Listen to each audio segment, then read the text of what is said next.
আল্লাহ পাক শুধু সুতা খুঁজেন মানুষকে মাফ করার জন্য।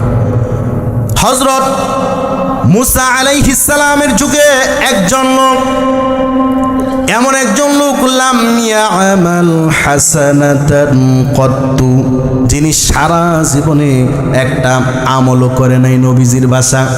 এ ভাই, সহিহ মুসলিম থেকে বলছি 6873 এবং 74 নং হাদিস। বিশ্বনবী বললেন, হযরত মুসা নবীর যুগে একটা লোক ছিল, লাম ইয়ামাল হাসানাতান কত্তু, একটা নেকিও করে নাই। কথাটা কি ক্লিয়ার বুঝতে পারছেন? এই লোক মৃত্যুর আগ মুহূর্তে অবাক এক কাণ্ড করে বসলো। ভাইজান আমার, এই লোক লক্ষ্য করে দেখে হযরত মুসা নবী যেই ওয়াজ করে এতে আমি ধরা পড়ে যাই।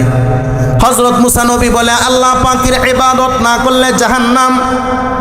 আমি যদি মারা যাই, আল্লাহ পাক যদি আমাকে ধরে নেয়, তাহলে অবশ্যই আল্লাহ আমাকে জাহান্নামে দিবে। এই ভয়ে এই লোকটা ভালো না হয়ে উল্টা একটা কাজ করে বসলো। উল্টা কাজটা কি? তার পরিবারের সমস্ত লোককে দাওয়াত করলো। ও আউসা বানিহি, দাওয়াত করে এনে তার আত্মীয় স্বজনের সবাইকে একত্রিত করে ভালো করে খাওয়ানোর উপরে, খাবার দাবার দেওয়ার পরে আবার লোকটা ভালো করে বুঝাইতেছে, শোনো, আমি তোমাদেরকে ডাকছি একটা ওসিয়ত করে যাওয়ার জন্য। কি করে যাওয়ার জন্য? ওসিয়ত। এই লোকটা সারা জীবনে কোনো আমল করেন না। আমার ভাই জানেরা, ছেলে মেয়ে নাতি নাতনি যারা আছে তারা সবাই বললেন, কি ওসিয়ত করতে চান?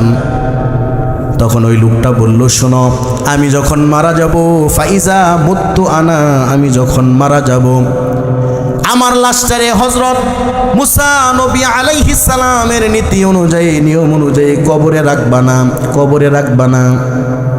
আপনারা আছেন তো না ঘুমিয়ে গেছেন?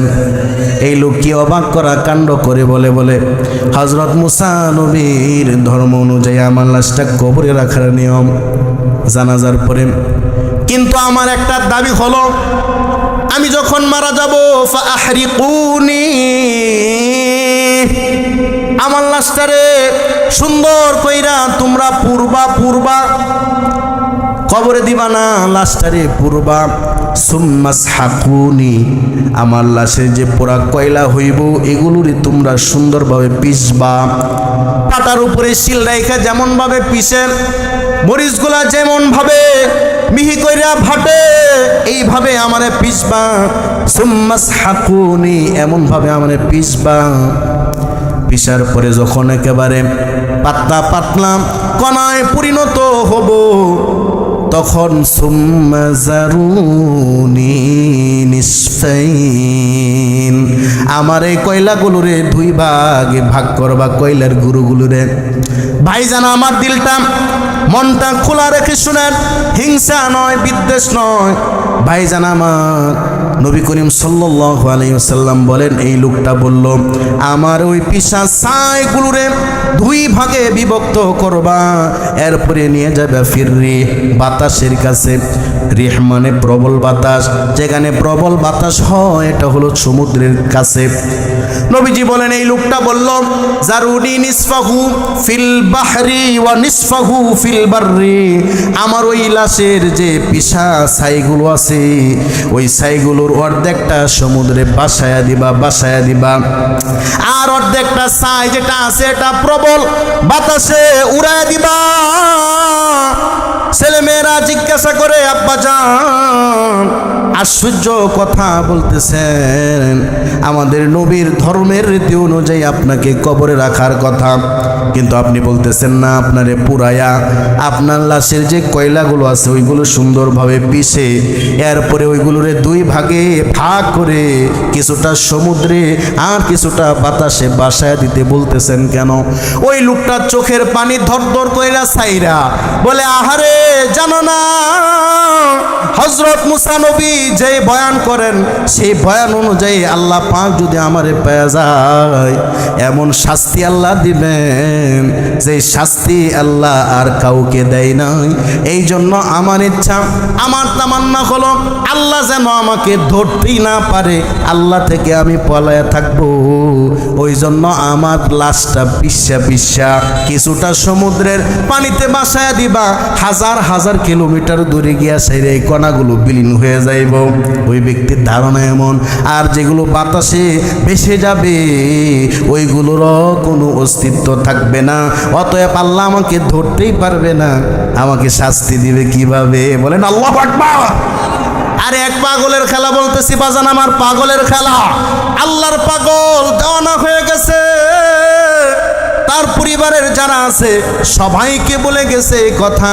আগের যুগের মানুষেরা কিন্তু তেমন একটা তদন্ত করতো না।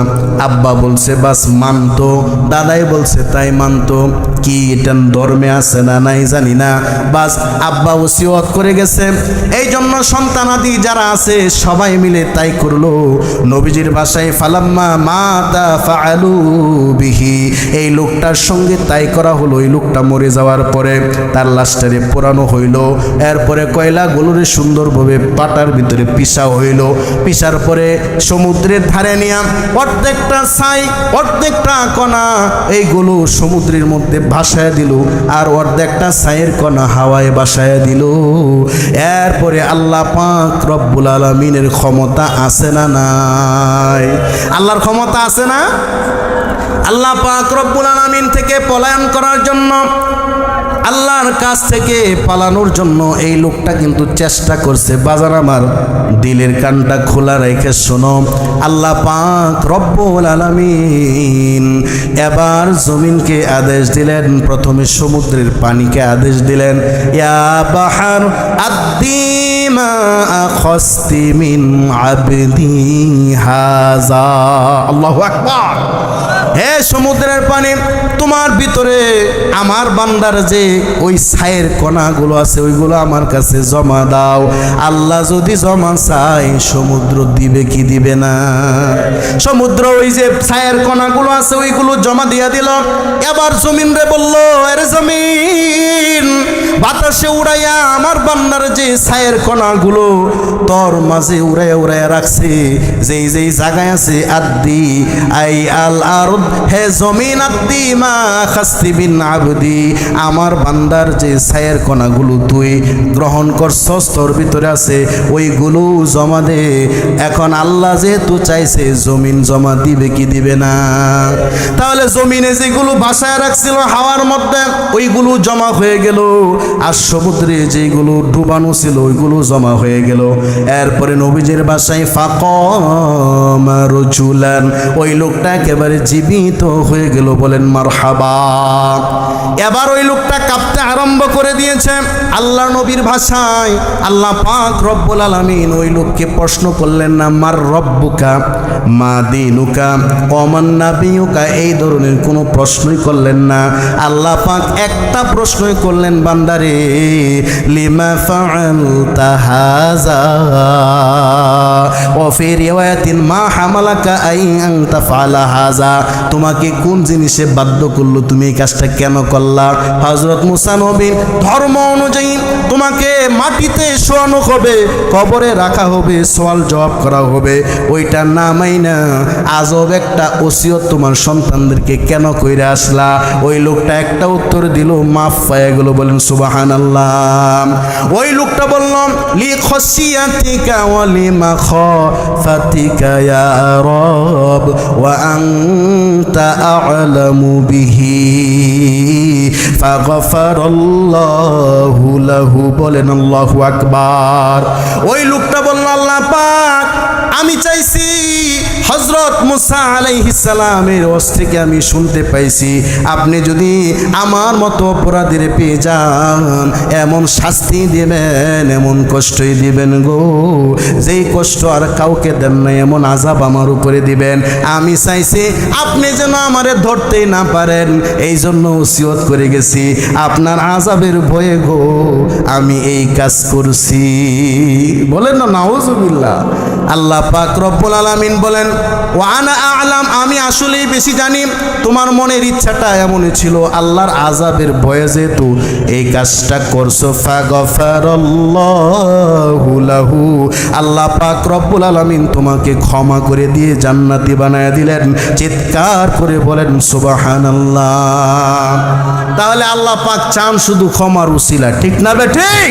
আর আমরা চাই শুধু রেশারেশির উসিলা। একজনে বলছে যে ভাই অমুকের লোকে চলেন দেখি, জান দিয়া ফোরান দিয়া চলেন, অমুক তো আপনার বদনাম গাই। এটা যাচাই করার জন্য যে সামনে পড়তে হয় ওইটাও আমরা পড়ি না, ঠিক না বে ঠিক? দুই মুসল্লি একসাথে আসে নামাজ পড়তে, একজন এটা দেখে ভালো লাগে না তার কাছে, তাই একজনের কাছে বলছে, এই আপনি তার সাথে নামাজ পড়েন, সব কিছু করেন, এটা ঠিক আছে, কিন্তু উনি কিন্তু আপনাকে ভালো পায় না। এই ভালো পাই না একটা ইন্ধন আপনার কানের ভিতরে ঢুকাই দিল। এরপরে আমাদের স্বভাব হলো এখন আর এটা যাচাই করব না যে আসলে আমার এই সাথী ভাইটা আমার প্রতি কোনো বিষয়ে রাগ কিনা। যাচাই বাছাই না করে যখন শুনছি আমাকে ভালো পায় না, তখনই আমি আলাদা হয়ে যাই, ঠিক না ভাই ঠিক বলেন?